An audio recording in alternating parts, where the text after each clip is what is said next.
السلام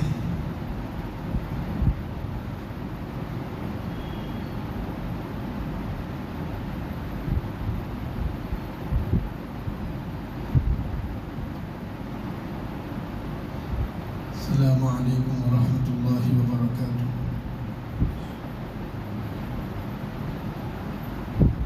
الحمد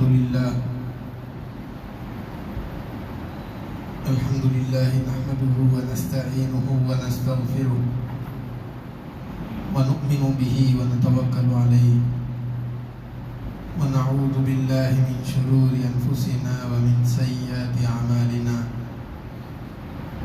من يهده الله فلا مضل له ومن يضلله فلا هادي له، ونشهد أن لا إله إلا الله وحده لا شريك له،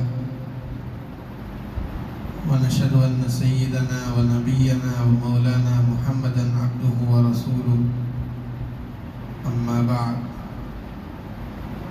أعوذ بالله من الشيطان الرجيم، بسم الله الرحمن الرحيم، وما كان المؤمنون لينفروا كافة فلولا نفر من كل فرقة منهم طائفة ليتفقهوا في الدين ولينذروا قومهم إذا رجعوا إليهم لعلهم يحذرون۔ قال النبي صلى الله عليه وسلم: كن عالما أو متعلما أو محبا أو متبعا ولا تكن الخامس فتهلك، أو كما قال عليه الصلاة والسلام۔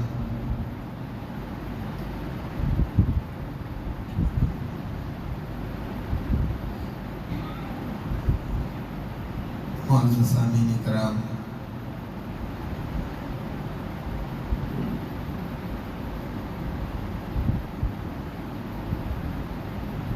ہر آدمی دنیا میں عزت کا طلبگار ہے، چاہتا ہے کہ عزت والی زندگی بسر کروں۔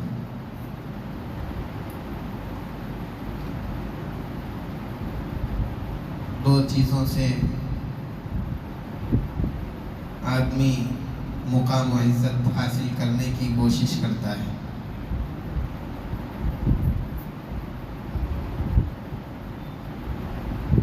ایک تو مال اور روپیے کے ذریعے سے، اور دوسرا علم اور عمل کے ذریعے سے۔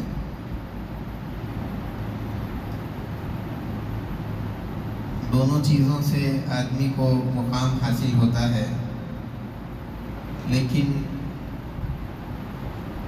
دونوں چیزوں سے جو مقامات حاصل ہوتے ہیں ان میں زمین آسمان کا فرق ہوتا ہے۔ مالداری سے جو مقام حاصل ہوتا ہے وہ دائمی نہیں ہوتا، ہمیشہ والا نہیں ہوتا۔ اس طریقے سے مال ناپائیدار چیز ہے، ایسے ہی اس سے ملنے والی عزت شہرت یہ بھی ناپائیدار ہے، وقتی ہے۔ جیسے ہم دیکھتے رہتے ہیں کہ جب کسی کے پاس مال ہو تو لوگ اس کے اطراف میں رہنا پسند کرتے ہیں، لیکن جیسے ہی اس کے ہاتھ سے مال ختم تو پھر اس کے اطراف رہنے والے بھی آہستہ آہستہ اس کو چھوڑنا شروع کر دیتے ہیں۔ اور اس کے مقابلے میں جو مقام اور عزت علم سے ملتی ہے، علم تو ایک مرتبہ جب آدمی کے پاس آ جاتا ہے، اس کو حاصل ہو جاتا ہے، تو پھر وہ علم کبھی اس کو چھوڑ کر نہیں جاتا۔ اس لیے اس راستے سے جو عزت ملے گی وہ بھی اس کے ساتھ ہمیشہ رہے گی۔ ہاں، علم کے ساتھ عمل کا ہونا ضروری ہے، اس لیے کہ علم اگر ہو پھر عمل نہیں ہے تو اس علم سے آدمی کو عزت نہیں ملے گی۔ اگر علم کے ساتھ بے عملی ہے، جو علم سیکھا اس کے خلاف میں عمل کر رہا ہے، تو اس سے عزت نہیں، اس سے ذلت آدمی کو ملتی ہے۔ اس سے بھی لوگ دور ہو جاتے ہیں کہ دیکھو پڑھا لکھا آدمی ہے، جانتا بھی ہے، لیکن پھر بھی اس کے خلاف میں کام کر رہا ہے۔ اسی لیے ایسے آدمی سے بھی لوگ دور ہو جاتے ہیں۔ اسی لیے علم کے ساتھ میں عمل بھی ضروری ہے۔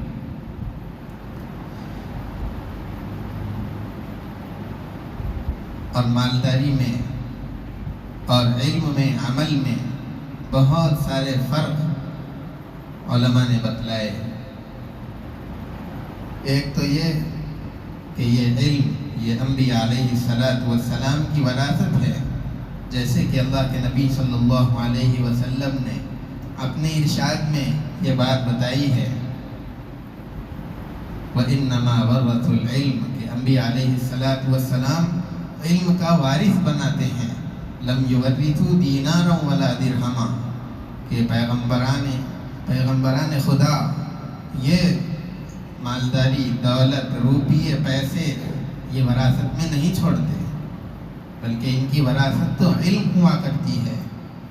اسی طریقے سے دوسرا فرق یہ ہے کہ جو آدمی علم حاصل کرتا ہے تو اس کے ذریعے سے آدمی کے دل میں نور پیدا ہوتا ہے، اور اس کے مقابلے میں جو آدمی مالداری اور مال کو جمع کرتا ہے تو اس کے اندر بخل اور کنجوسی والی صفات پیدا ہوتی ہیں۔ اور آدمی جب علم حاصل کرتا ہے اور وہ علم پرانا ہو جاتا ہے تو پھر یہ ضائع نہیں ہوتا، بے قیمت نہیں بنتا ہے۔ اس کے مقابلے میں اگر کوئی آدمی پیسے، مالداری مال جمع کر کے رکھ لے، زمانہ گزرنے کے ساتھ میں اس کی قیمت کم ہو جاتی ہے اور گھٹ جاتی ہے۔ آپ حضرات جانتے ہیں کہ آج سے 20-25 سال پہلے 500 روپے کی کیا قیمت تھی، لیکن بتائیے کہ آج کے زمانے میں کیا وہ قیمت ہے؟ لیکن اس کے مقابلے میں جن لوگوں نے آج سے 20 سال پہلے علم سیکھا، حاصل کیا تھا، ان کا مقام زمانے کے گزرنے کے ساتھ ساتھ بڑھتا چلا گیا، اس کے اندر کمی نہیں ہوئی۔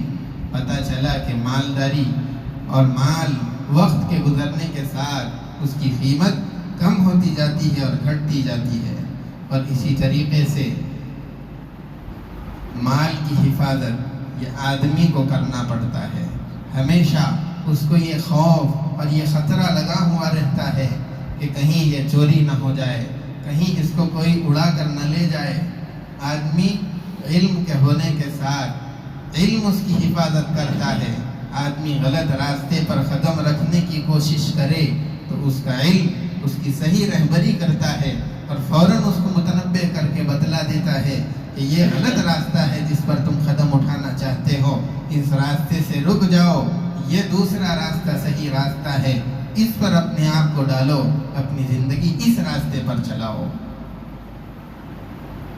اور علم یہ ہمیشہ محفوظ رہتا ہے، کسی سے اس کی حفاظت کرنے کی ضرورت نہیں۔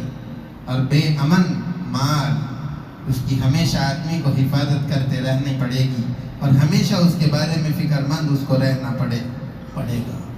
انبیاء علیہ السلام ان کے پاس علم تھا، جس کے نتیجے میں اللہ کے رسول صلی اللہ علیہ وسلم اتنی زیادہ عبادت کرنے کے بعد بھی یہ کہہ رہے ہیں کہ اللہ، آپ کی جیسی عبادت کرنی تھی، آپ کی عبادت کا جو حق تھا، ہم نے ویسی عبادت نہیں کی۔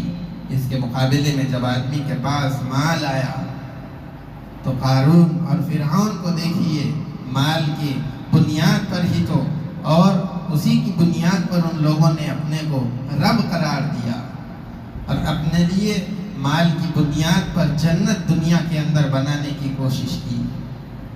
تو مال کے ہوتے ہوئے دنیا کے اندر تکبر آتا ہے، دل کے اندر تکبر اور اپنے کو بڑا سمجھنا، یہ برائی انسان کے اندر پیدا ہوتی ہے۔ اس کے مقابلے میں جب علم ہوگا تو آدمی کے اندر تواضع اور عاجزی، انکساری، اپنے کو کچھ نہ سمجھنا، سامنے والے کو اپنے سے بہتر اور اپنے سے اچھا سمجھنا، یہ خاص صفات، یہ اچھی باتیں انسان کے اندر پیدا ہوتی ہیں۔ اور علم یہ آدمی کو عزت دلاتا ہے۔ آدم علیہ السلام اللہ تبارک و تعالیٰ نے بہت ساری چیزوں کے نام جب ان کو سکھلائے اور انہوں نے فرشتوں کو وہ نام بتلائے، اس کے نتیجے میں اللہ تبارک و تعالیٰ کا حکم ہوا کہ فرشتے سارے کے سارے آدم علیہ السلام کو سجدہ کریں۔ سارے فرشتوں نے سجدہ کیا۔ اب آدم علیہ السلام کو جو سجدہ کیا گیا وہ اسی علم کے سیکھنے کے نتیجے کے اندر کہ ان کے پاس میں وہ دولت تھی جو ان کو اللہ نے دی تھی اور فرشتے اس دولت کو حاصل نہ کر سکے تھے۔ اس کے نتیجے میں اللہ تعالیٰ نے آدم علیہ السلام کو یہ عزت اور یہ مقام عطا فرمایا تھا۔ تو دیگر انبیاء علیہ السلام کے بعد بھی سارے ہی پیغمبران خدا ان لوگوں کے پاس علم تھا، جس کے نتیجے میں اللہ تبارک و تعالیٰ نے بڑے اونچے مقامات ان لوگوں کو عطا فرمائے تھے۔ اور پھر اس کے بہت سارے فضائل بھی ہے کتابوں کے اندر لکھے ہوئے۔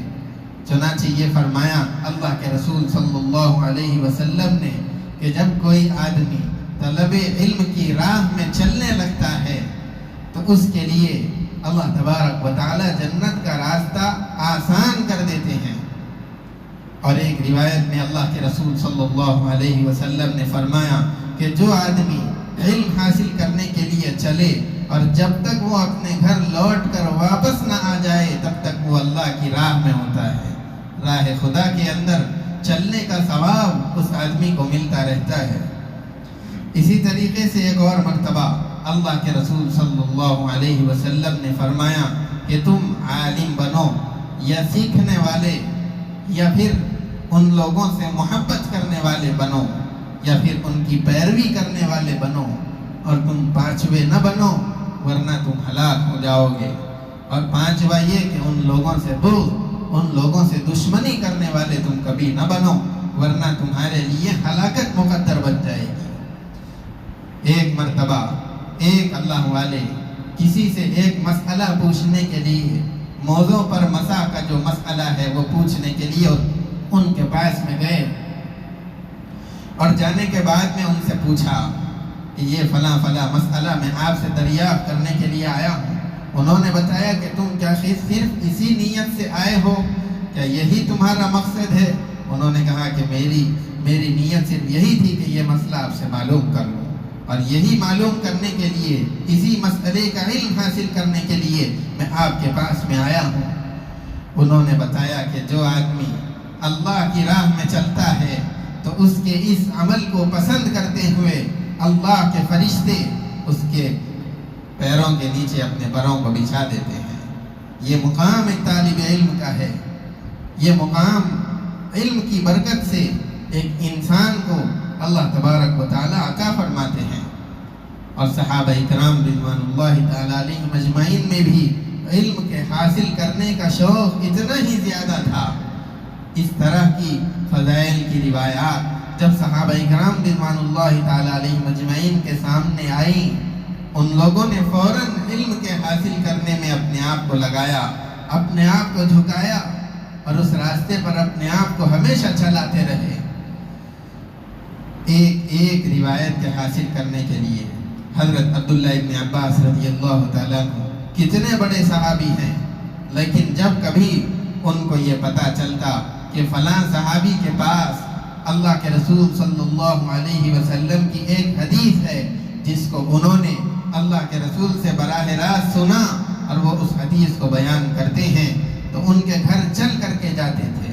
اتنا بڑا مقام اس صحابی کا تھا کہ اگر یہ اس صحابی کو بھیجتے، کسی کو بھیج کر کے ان کو بلانا چاہتے تو بلا سکتے تھے، اور وہ صحابی ان کے پاس چل کر کے آ بھی جاتے، اس لیے کہ ان کا مقام بہت بڑا۔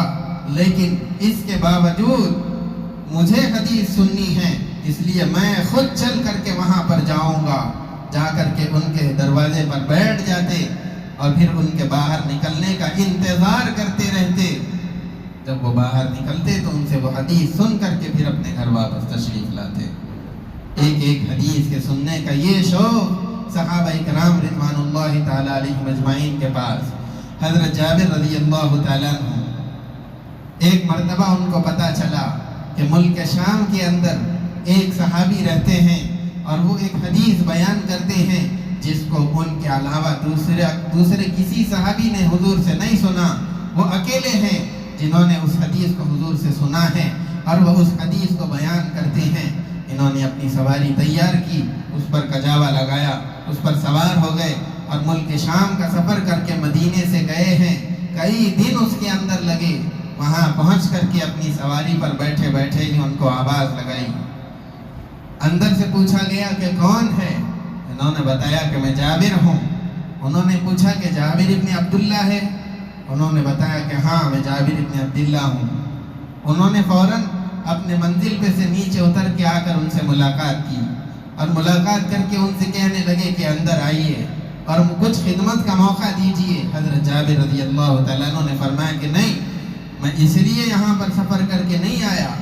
میری نیت تو یہاں آنے کی صرف حدیث کو سننا تھا اور اپنی سواری پر بیٹھے بیٹھے ہی حدیث ان سے سن لی اور پھر واپس مدینے کا رخ کر کے چلے گئے.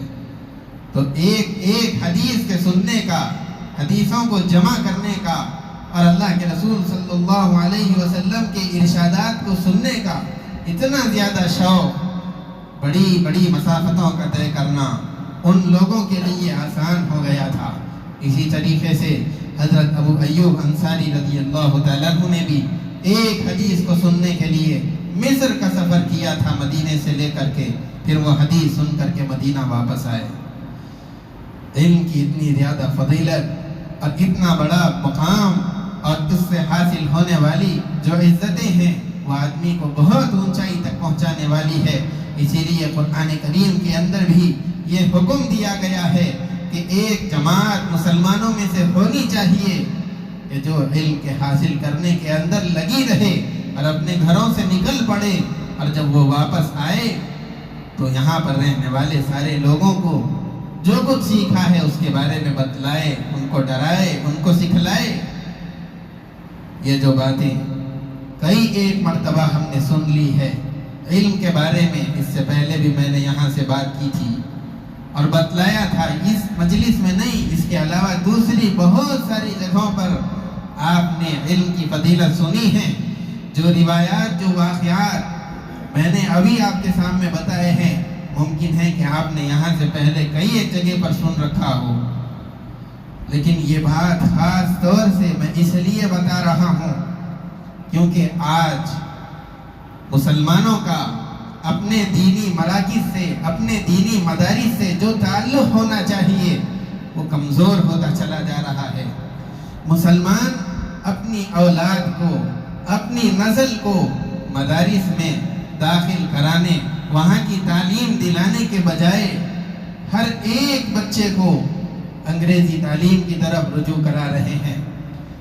اب یہ تو مانتے ہیں کہ دنیا اور دین دونوں برابر ہونا چاہیے، لیکن کیا ہم حقیقتاً زندگی کے اندر اس بات کو اپلائی کر رہے ہیں؟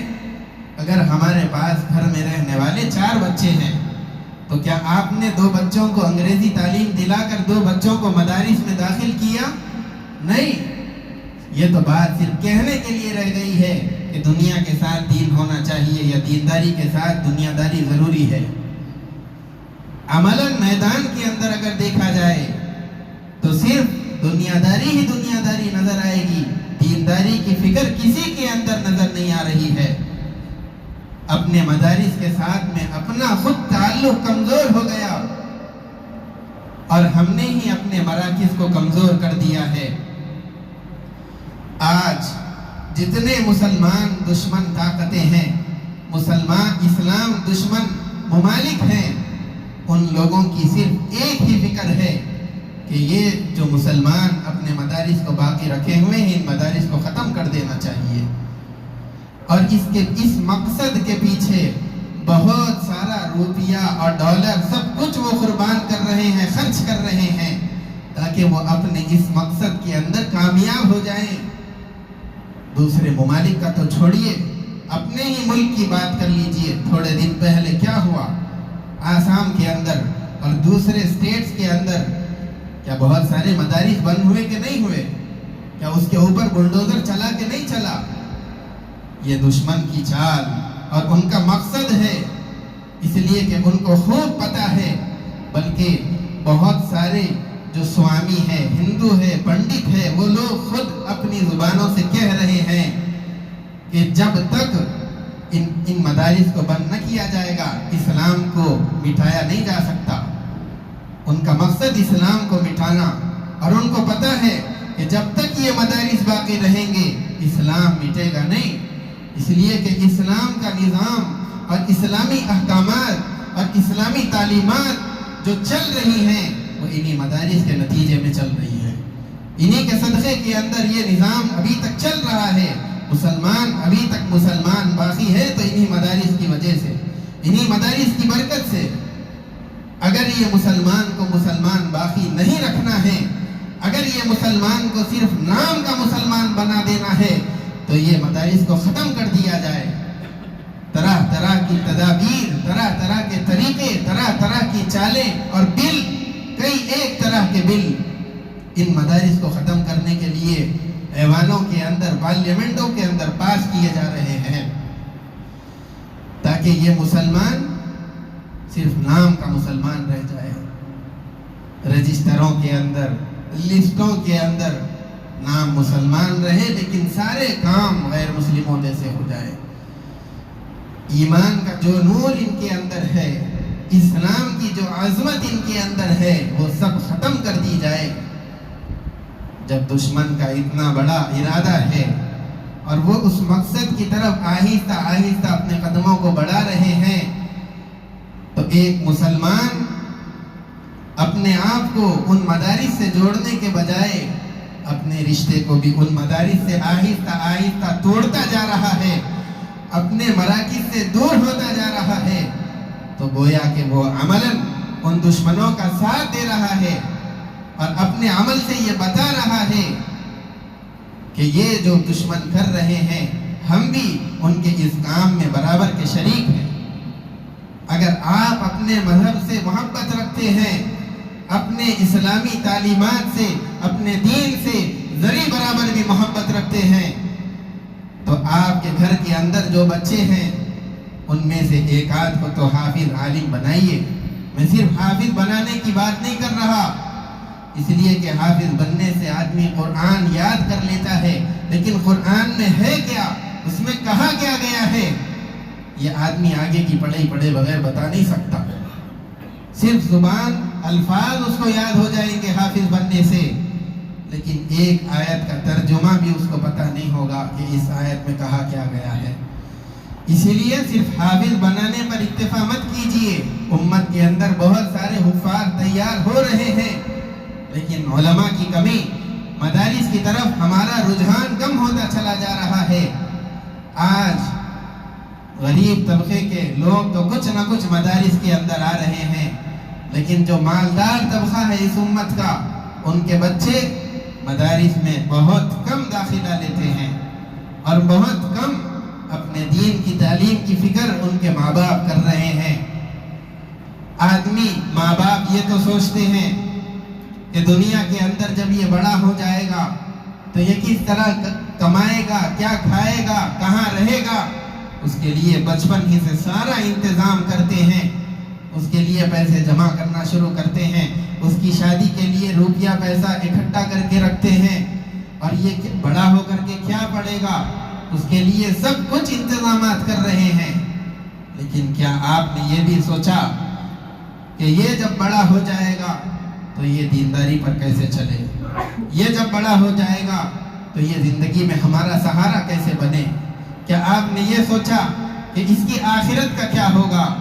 آپ نے یہ سوچا کہ یہ نمازی کیسے بن جائے؟ بچے 9 سال کے ہو رہے ہیں لیکن ماں باپ کو اتنی فکر نہیں ہے کہ وہ ان کو فجر کی نماز پڑھائے۔ 7 سال کی عمر سے ہی بچوں کو نماز کی عادت ڈالنی چاہیے۔ یہ میری بات نہیں، اللہ کے رسول صلی اللہ علیہ وسلم کا فرمان ہے۔ اور اسی تعلیم کی کمی کی وجہ سے، دین کا علم نہ ہونے کی وجہ سے، بے دینی کے عام ہو جانے کی وجہ سے آج شہر کے اندر آپ خود غور کر لیجئے کتنے قتل کی وارداتیں ہو رہی ہے، اور کتنا زیادہ لوگ، نوجوان طبقہ یہ نشے کے اندر اور مختلف چیزوں کے اندر ملوث ہو رہا ہے جو اسلام کی تعلیمات کے اندر بڑے گناہ شمار ہوتے ہیں اور حرام ہیں۔ اور پھر بڑوں کی جب ان پر صحیح نظر نہیں ہے، آپ بچوں کے اوپر کڑی نظر رکھیے، کیا دیکھتے ہیں، کہاں بیٹھتے ہیں، کن کے ساتھ اٹھنا بیٹھنا ہے، کہاں جاتے ہیں، کہاں آتے ہیں، کب جاتے ہیں، کب آتے ہیں، ان کی ہر ایک حرکت پر بڑوں کی، گھر کے سرپرستوں کی نظر ہونی چاہیے۔ آج کسی چیز کی کمی کی وجہ سے نوجوان بچے گھروں کے باہر جا رہے ہیں، واپس کب آئے گا کچھ پتہ نہیں، رات کے 2-2 بجے 3-3 بجے ہوٹلوں میں بیٹھ کر کے اور چبوتروں پہ بیٹھ کر کے اپنا سارا وقت، اپنی ساری جوانی ضائع کر رہے ہیں۔ اس کے بجائے جب آپ کی صحیح نظر ہوگی تو ان کی جوانی صحیح استعمال ہوگی۔ اپنے آپ کو دینی تعلیم سے جوڑیے، اور جو لوگ بچوں کو اسکول بھیجنا چاہتے ہیں شوق سے بھیجیے، لیکن مساجد کے اندر جو مکاتب چل رہے ہیں عصر کے بعد، مغرب کے بعد، ان میں بھیج کر کے اپنے بچوں کو اپنے مذہب کی تعلیم سے جوڑے رکھیے۔ ایسا نہیں ہونا چاہیے کہ انگریزی تعلیم، اسکول کی تعلیم تو آپ نے اچھے طریقے سے دلوائی، اور پھر اس کے اندر اور اچھا بنانے کے لیے ٹیوشن وغیرہ بھی لگا دیا، لیکن مذہبی تعلیم کے لیے آپ نے کوئی فکر نہیں کی، نہ ان کو مساجد سے جوڑا، نہ ان کو نمازی بنایا، نہ ان کو قرآن پڑھنے والا بنایا۔ ایسا نہیں ہونا چاہیے۔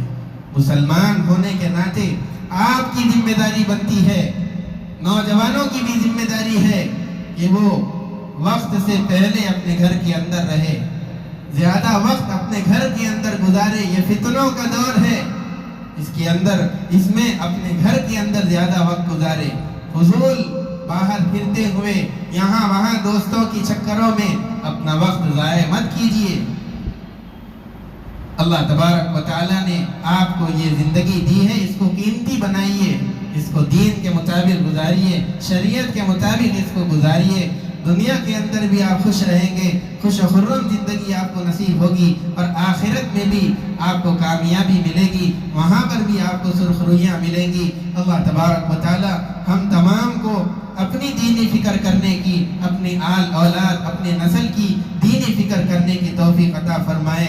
وصلی اللہ وسلم علی سیدنا محمد وعلی آلہ واصحابہ اجمعین، وآخر دعوانا الحمدللہ رب العالمین۔